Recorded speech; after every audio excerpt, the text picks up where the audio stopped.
Hi, my name's Ilana Epstein, and I'm the Rebbitzin at Cockfosters and N. Southgate Synagogue. I'm also an educator working at the United Synagogue's Living and Learning Department. In anticipation of Rosh Hashanah, I am so excited. We are cooking honey cake today, and honey cake to me is ubiquitous with Rosh Hashanah. You can't have Rosh Hashanah without honey cake. In fact, one of the blessings we give each other is for Shana Tova Umetuka, that we have a happy and sweet new year. So let's get started. The first thing I've already done is I've turned on my oven, I've set it to 180 degrees Celsius, and I'm ready to prepare my pans. I'm all about the traditional shapes, so we're going to be making loaf tin shaped honey cakes.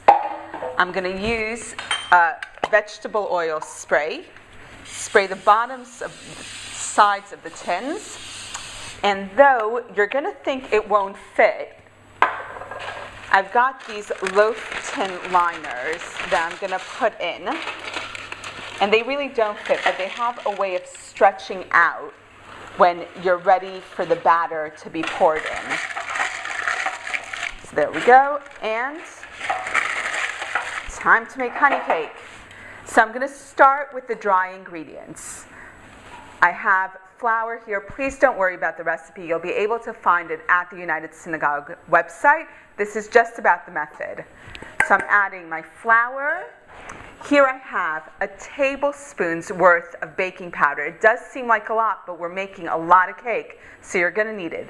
Baking soda, salt, cinnamon, and ginger. All of these are going into my flour. With a wire whisk, I'm going to mix it all together. And there we go, my flour is ready, and you'll see this recipe is ready in almost moments. So I'm going to take the time to show you a couple of neat tricks along the way. I need 120 ml of orange juice. I'm only about 20 ml short. So I'm going to show you my first gadget. This is called a reamer, and it's sometimes the simplest things that will do what you need in the kitchen. And you just pull it into the center of the orange, lemon, lime, whatever citrus you're after. And the juice comes right out. And that's it. I'm at 120 ml. And it's going into my flour. My next ingredient is a cup of oil. Again, the recipe is on the US website.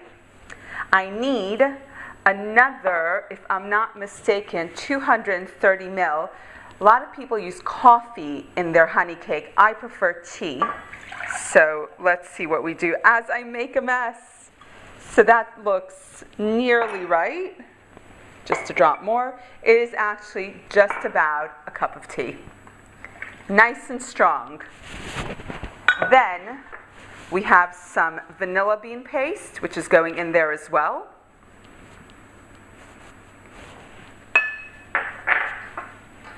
Quarter cup of whiskey. Trust me on this one, you're going to want to add the whiskey. And then, we'll get to the honey in a minute because I want to show you a trick. So before that, let me add in some brown sugar, some white sugar, and 3 whole eggs. I actually just checked the eggs for blood spots before I started, and they're all good to go. So in they go. And I promised you a trick for honey. This will work for golden syrup, treacle, corn syrup. Spray the inside of a bowl or measuring cup with non-stick vegetable spray. And then I know I need 340 ml of honey. So I'm going to pour all the honey from my cute honey bear directly into the dish.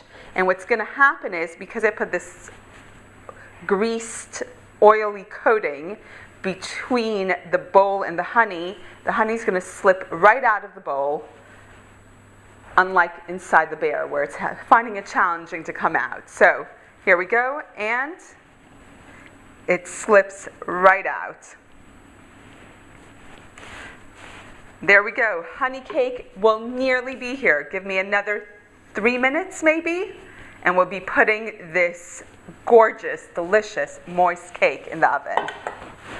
using the same whisk, no mixers required here. Going to mix up the cake.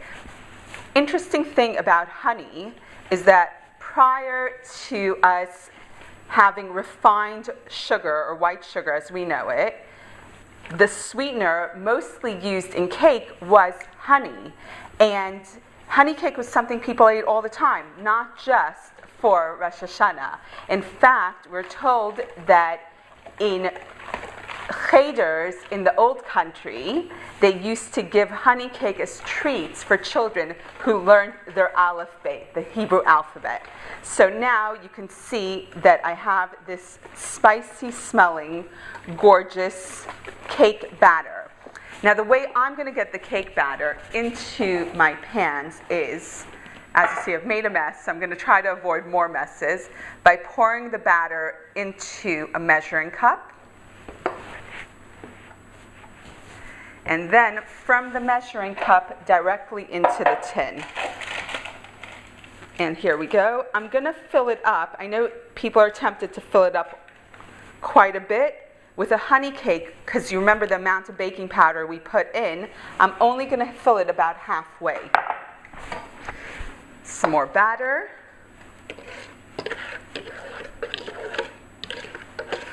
And I told you, this is like one of those awesome 5-minute cakes. There's really nothing to it. In fact, I think we should start a movement of honey cake year-round, not just for Rosh Hashanah.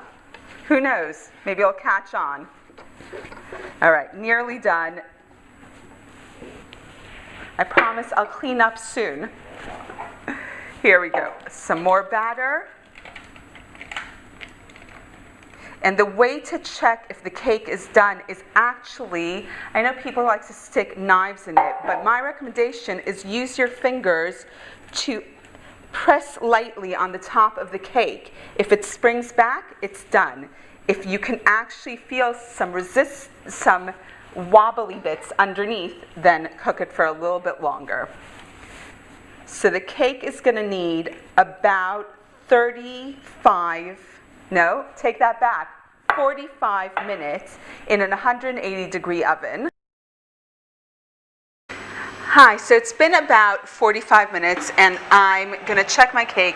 I can actually smell that it's done, but all I'm going to do is take out the cake, use my finger, and I can see that it's springing back. So honey cake is ready. So my cake came out of the oven about 20-30 minutes ago. I've let it cool down quite considerably, and for a little bit of a different spin on this really simple honey cake, I'm going to make a glaze.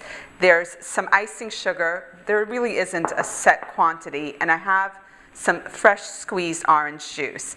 What I do is I add the juice a little bit at a time. If you water down the icing sugar too much, it'll become just a tad too runny. So you want it to be thick and gloopy and just a bit hard. You want to see the white. So it only took about half the amount of juice I had in that cup to make my icing.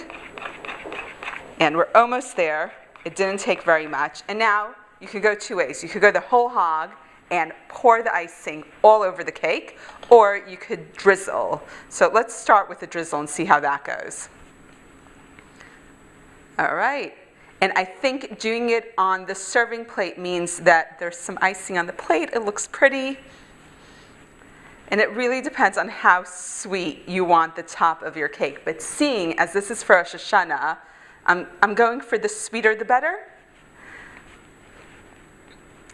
And for a final zesty note on the top of the cake, I'm going to actually grate the orange with, this is called a microplane grater. It doesn't look like very much, but don't run your knuckles over it, otherwise you will be grating your knuckles. So the way to do this is hold the orange in the palm of your hand and pull the grater towards you. And you don't want any of the white stuff. It's really bitter. You just want the orange stuff that's on top. That looks like just about enough for me.